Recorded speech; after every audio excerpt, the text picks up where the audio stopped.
আসসালামু আলাইকুম। গরম গরম খিচুড়ি সাথে আচার খেতে খুব ভালো লাগে। আজকে আমি সবজি খিচুড়ি রান্না করব।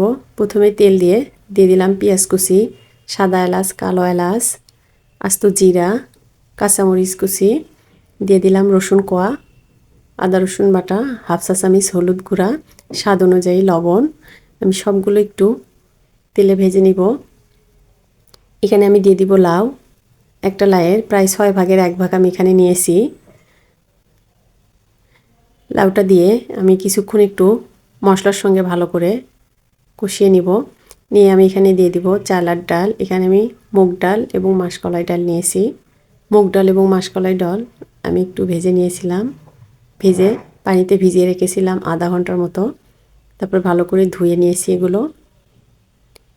চালগুলো আমি ভালো করে সবজির সঙ্গে মিশিয়ে নিব। আমি এখানে আরও হাফ চা চামচ হলুদ গুঁড়া দিয়ে দিলাম।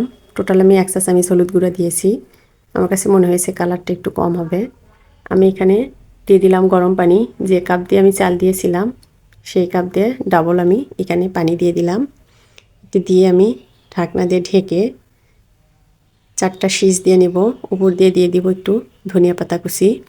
আমার রান্নাগুলো যদি ভালো লাগে প্লিজ লাইক কমেন্ট শেয়ার করবেন। যারা ইউটিউব থেকে দেখছেন আমার ইউটিউব চ্যানেলটা সাবস্ক্রাইব করে রাখবেন। আর যারা ফেসবুক থেকে দেখছেন আমার ফেসবুক পেজটা ফলো দিয়ে রাখবেন।